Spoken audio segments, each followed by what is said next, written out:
Let's go segment 2. Let's do What a Boone. And this is a look back at the impact of Boone Pickens.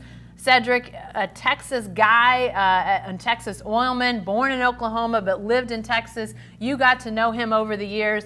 The Longhorns were clearly a team that he, as an Oklahoma State fan, looked to get his university on some sort of level playing field with all the donations he made. But he was no stranger in your neck of the woods in Austin, that's for sure. What a big loss for not only for the college football community and the business community at large, but also for people in our region. Jen, T. Boone Pickens was a monolithic figure in our lives. He was the Phil Knight of Oklahoma State. Don't get it twisted. He put Oklahoma State on the map with countless donations, facility upgrades, coaching upgrades.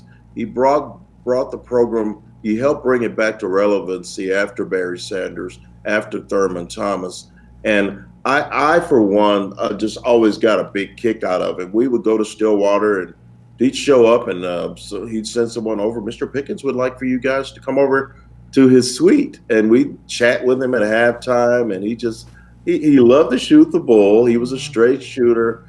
I do know this, Jen, as far as about my personal connection with him.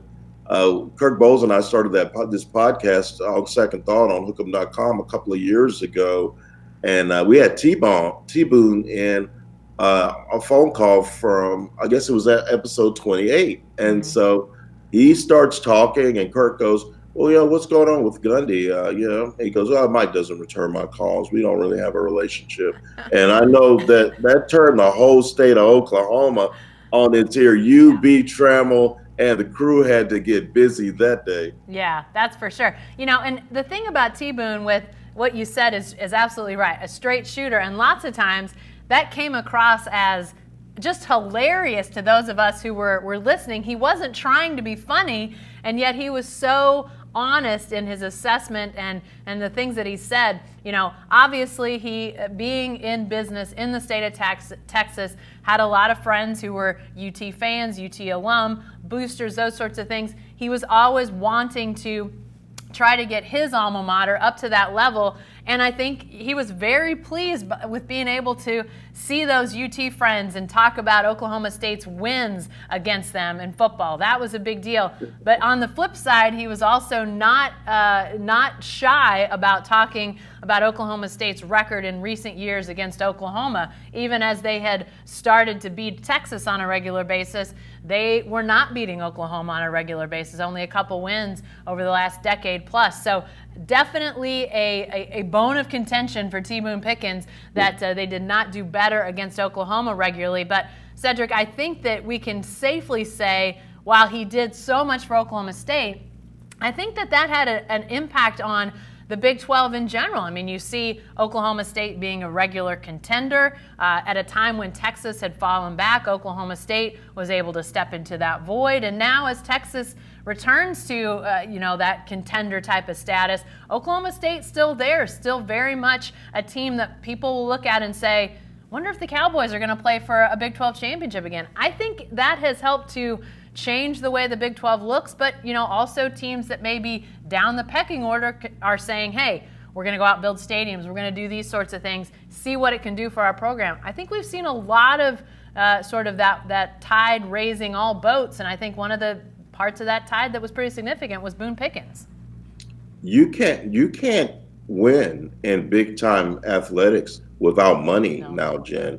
Everybody has players, but if you want to get the elite players and the elite coaches and build elite facilities and be elite in the marketing department, you got to have a fat cat with fat money and willing to break bread to the right people. I'm telling you, Texas had two guys, several. Joe Jamel was one, the big-time lawyer from Houston who's passed, and Frank Denius, a military veteran who's also many times a millionaire, maybe a billionaire. Those men were very, very generous with their money and their time.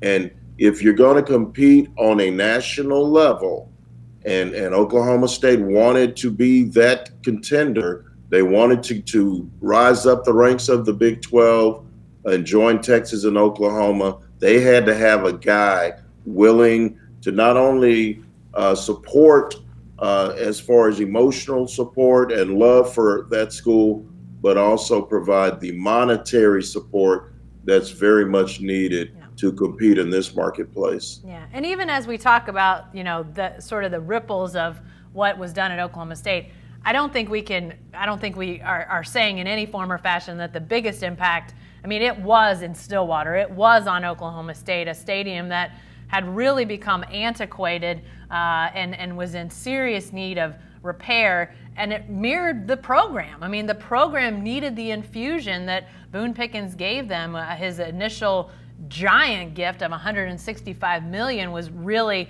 almost all football. That big gift, he'd given about $100 million prior to that, but that one was the football. We're going to get this turned around, and it has been significant. I think that it was the money, but it was also Boone's attitude. He talked about winning championships, and they won a Big 12 championship. They came real close to playing back in the BCS days for the national championship in 2011. So, he talked about things that maybe Oklahoma State fans, somewhere deep in the recesses of their heart and their mind, they might have thought, one day I'd like to see this. But he gave voice to those things and really said, we can do this as Oklahoma State. And so I think there was great power in that. I think that will continue to carry on. Obviously, his financial gifts, they will continue to pay dividends to the school. But that attitude, I think, was something that Oklahoma State fans could really grab onto